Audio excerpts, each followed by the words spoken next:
పల్నాడు ఏరియాలో నా ప్రోగ్రాం కూడా నిజంగా ఒక కర్ఫ్యూ పరిస్థితుల మధ్య ప్రోగ్రాం జరిగింది. ఆశ్చర్యం కలిగించే విషయం, అసలు ప్రజలను లేదా మా పార్టీ కార్యకర్తలను పరామర్శించడం అన్నది ఒక ప్రతిపక్ష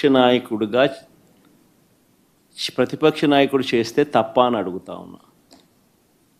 చంద్రబాబు నాయుడు గారిని సూటిగా ఈ ప్రశ్న అడుగుతా ఉన్నా. ఎందుకు ఇన్ని ఆంక్షలు పెట్టాలి?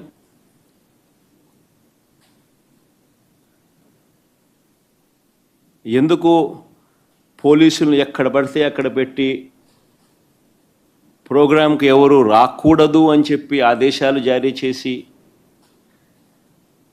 ఎందుకు వచ్చిన వాళ్ళందరి మీద కూడా ఎక్కడికక్కడ కట్టడి చేసే కార్యక్రమం ఎందుకు చేయాల్సి వచ్చింది?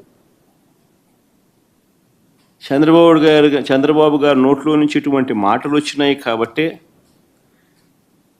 ఎన్ని అడ్డంకులు క్రియేట్ చేసినా ప్రజల్లోనూ కార్యకర్తల్లోనూ ఒక విప్లవం వచ్చింది. నిన్న ప్రోగ్రాం ఎలా జరిగింది అన్నదానికి నేను చెప్పాల్సిన పనిలా, బహుశా నాకన్నా కూడా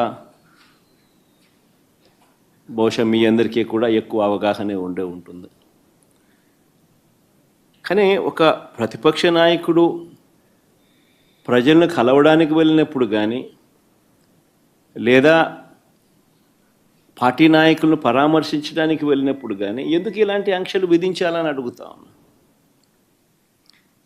మొన్న పొగాకు రైతులకు సంబంధించి పొదిలి వెళ్తే నిజంగా అక్కడ కూడా ఆశ్చర్యం కలిగించే విషయం, పొగాకు రైతులు అష్ట కష్టాలు పడతా ఉన్నారు.